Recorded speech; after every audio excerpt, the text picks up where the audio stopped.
if that wasn't enough, you were telling me on Twitter the other day about your exploits on the old Choice FM, producing their current affairs show. Feel free to tell our listeners about what that experience was like. That was possibly the most fun and the most rewarding thing which I've done in my career. So what happened is, people might remember the Schumann Shuffle. I don't know if you have to be kind of 40 plus to remember that. So it was a program on a Saturday morning presented by Jeff Schumann, and it was 3 hours long. It was an hour of music. It was from 9 o'clock in the morning, an hour of music, an hour where they would interview somebody in the public eye. Back then it was Trevor Phillips or whoever. And then there would be a phone-in, an hour of phone-in on whatever the topical news of that week was. And I knew Jeff, and I was working at the BBC, and I'd done a documentary with Jeff Schumann. And I listened to it, and I said to him, Jeff, I'm really liking your program, really like the fact that you're doing news. That's great. And I said this in all innocence. I said, but I'm not sure it's being produced that well. You know, it could be being produced better. And Jeff turned to me and goes, I haven't got a producer, Marcus. I'm producing myself. So I said, I'll produce it for you. And he goes, all right, cool, come in. And so I came in, and I used to produce his show every Saturday morning. And it was great. We got got a really large audience. It felt like family, Black people across London talking to each other. And we're talking to ourselves with regards to what we felt was important, what was making the headlines. Yeah, I absolutely loved it. It felt like a really important need. And that's why when you asked me to do this, cut a long story short, I jumped at it. You know, it's brilliant. So yes, coming back home, this is a homecoming. Really happy to be with you. Well, great to have you along, Marcus. Now, speaking of current affairs, today are, of course, the local elections, which are happening up and down the country. And the school of thought is that the Conservatives will not perform well at the ballot box, given the negative coverage that they've been receiving in recent weeks. Now, in your opinion, will this have any bearing on the government's plans to sell off Channel 4? Ooh, good question. I try. I'm not sure. I don't think so because I don't think the sale of Channel 4 is particularly popular. I think all the research that I've seen, all the opinion polls that I've seen, it doesn't seem as if there's a massive appetite for selling Channel 4. And it's not even like back in the day where they're selling it, where there's the possibility of it being shares. People, being able to get rich quick. This looks like it's going to be sold to possibly ITV, possibly Viacom. So it's looking like it's going to be a very corporate affair. So no, it's almost a mystery as to what is driving it, because it doesn't seem as if it's a popular vote issue at all. No. Now, part of Channel 4's remit, which celebrates its 40th birthday in November, is to show the sort of public service content, the news, the Paralympics, regional voices, that is largely unprofitable, and then to reinvest those profits into new programming. Now, for far too long, Black and minority ethnic voices have been perceived as unprofitable. Whose responsibility is it then to change the language and the culture whenever these discussions come up? It's my job. It's your job. We need to change that. So, and it's also our job to know the history behind it. So you're absolutely right with regards to Channel 4 was launched, and its raison d'etre was and its reason for being was to champion those marginalized voices. But the Communications Act I forget the date now, but it would have been about 20 years ago. And the Communications Act then largely undermined that.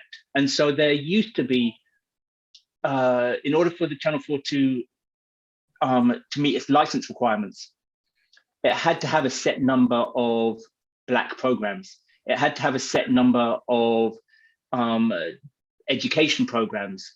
And that has been eroded, so that you really just have news now.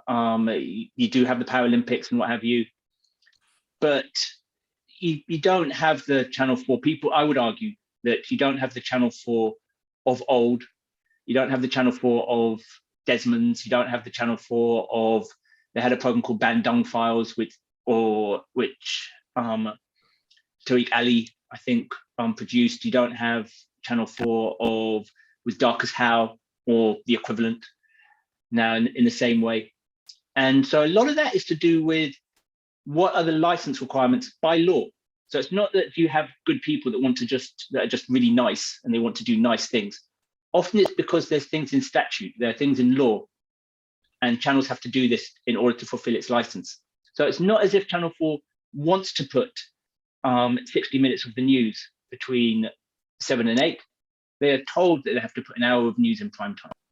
So what we need to look at is what is actually in statute. What are their license requirements? And the fear is that those license requirements to hear the unheard voices like ours has been whittled away. And the fear is that if it is privatized, those license requirements will be whittled away even more. So that's the problem. So in your view, how much did it move the needle in terms of Black to Front? Did it make any difference? So I thought Black to Front was really interesting for me. So I remember watching, so it hit me emotionally, if I'm being completely honest. So I remember watching Big Breakfast and seeing, I don't know, did you watch, oh yeah, obviously. So you saw the whole day, Marcus. I watched the whole day. The whole day. Okay, same here. Although I didn't watch it on the same day. I went back and watched some of it later.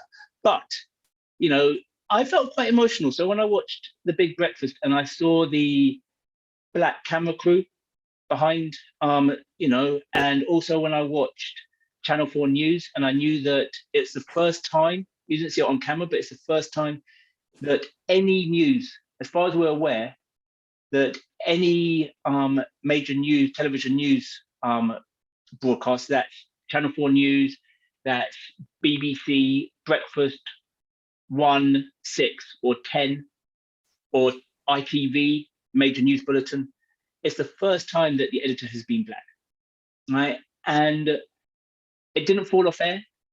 There wasn't a major disaster. Similarly with Big Breakfast, it didn't fall off air. It was very good. And it made me emotional because I was like thinking, this is how it should be. We can, you put us in charge, you put us in positions of editorial responsibility, and we deliver. And so my emotion was mixed with happiness, but also tinged with anger as to why do we need one day? Or do we have to put on this special day to prove that, that we can do this? We know we can do this. But at the same time, when they turn around the following day, or BBC turns around a week later and say, we can't find the Black talent, we'd love to, but we can't find the Black directors, or we'd love to, but we can't find the Black camera person, we can turn around and say, that's nonsense. So hopefully we can use that as ammunition to increase Black representation, both behind the camera and in front of the camera. But in a day and of itself, it's just a day. But if we can use it and utilize it in an interesting way, that's wonderful. Sure. Now, you touched on the BBC there, and obviously it's been an eventful last 12 months for you personally with regards to the BBC, given that you've actually worked for the BBC in a previous life. Can you put into words what the last 12 months have been like? And obviously, I'm referring, of course, to that infamous job interview, as it were. So I assume you're referring to the story that I was blocked from joining the BBC? Okay. Yes. Okay, so this. Or So is there another story that we don't know about? Or I literally, the reason I was so I was meant to come on this call at 1:15, and I was about 3-4 minutes late, and it was because I was in a meeting with the BBC. So I still have lots of meetings with the BBC. I have very good relationships as an external person, I hasten to add, with the BBC, but I still have good relationships with the BBC. So the story is that I was chosen for a relatively high profile job for BBC Birmingham for maybe a choice competitor. It was kind of One Extra, Radio One. It was a newsbeat program, because my heart is news. I'm a journalist at heart. And after being in discussions with the BBC about the position, it went quiet. And then a few weeks later, I was then called up by two journalists from different publications, which then became three. And they asked me what I thought of the story or how I felt about being blocked from getting the job. And it was the first I'd heard of it. So I said, I don't really know what you're talking about. And they told me that they had been leaked information that I'd been blocked from getting the BBC because I was perceived as being championing diversity too much. I was perceived as being a campaigner, and that would impinge on my impartiality. And I was like, so even if that was true, I was like, my impartiality of thinking that Black people shouldn't suffer racism and should get jobs. You know, I don't think that's the most controversial stance in the world.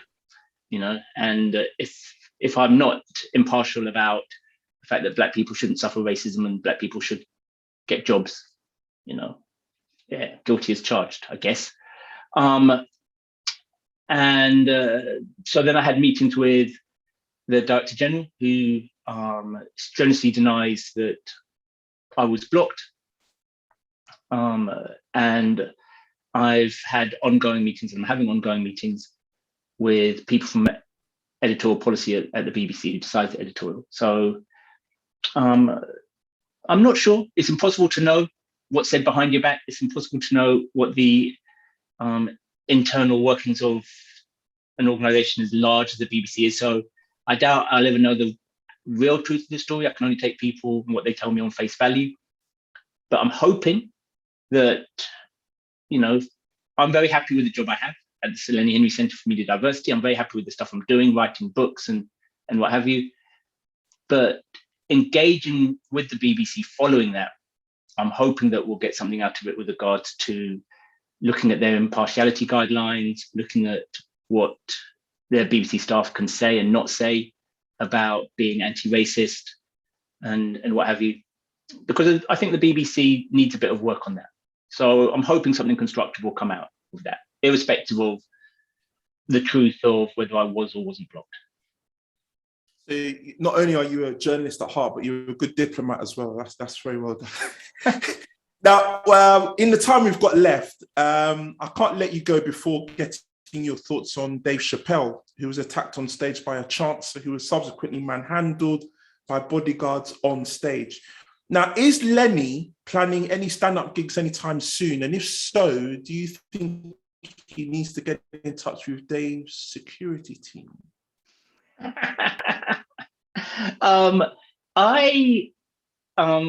So often Lenny gives speeches, not so much stand-up. Lenny gives speeches all the time. So he always asks, not always, he often asks me to write a first draft of those speeches. And my speech is normally quite dry.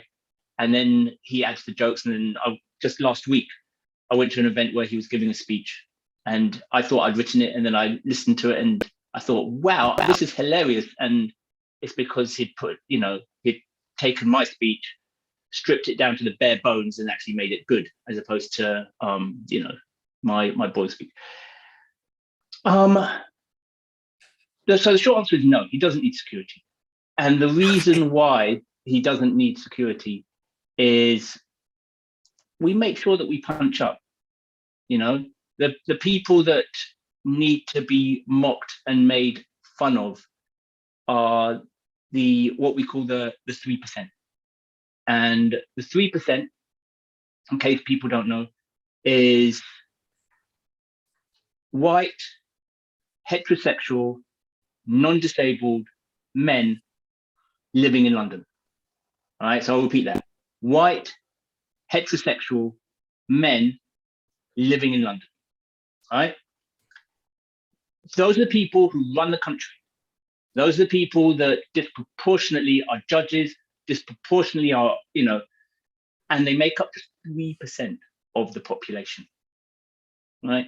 So we can more than make enough jokes about them. And you know what? You don't need security guards for them, because they don't need that. They can just ruin your mortgage. They can ruin your lives without ever getting violent. So you need more than bodyguards for that. But yeah, we're making jokes about the 3%. We don't need to make jokes about, people who are already disadvantaged. We don't need to make jokes about women, trans, disabled people, gay people. Yeah, we'll leave that to other people. Marcus Ryder is the head of consultancies at the Sir Lenny Henry Centre for Media Diversity. Marcus, it has been a pleasure. Thank you for being our very first guest on the Screen Lately show. That's awesome. I'm the first. You're the very first. It will go down in history. I am definitely, you know what? I haven't got a wiki page, right? I am now going to get myself a wiki page. I don't know if you can write your own wiki page, but that has to be the wiki entry. Not only will it be a wiki entry, we'll put a YouTube clip with the best bits from this interview, which is probably going to be everything anyway. So look out for that and make sure you share it and it goes viral. No headlines, I don't think, or sound bites to take away, but we'll still put it out there nonetheless. Cool. Marcus, thanks for having us. Thank you so much. Take care, man. Cheers, Marcus. Remember to hit subscribe on YouTube for all the latest clips and highlights from the Sweet Lady Show. You can also follow us on Twitter @ScreenLately. You can also find my column at screenlately.com.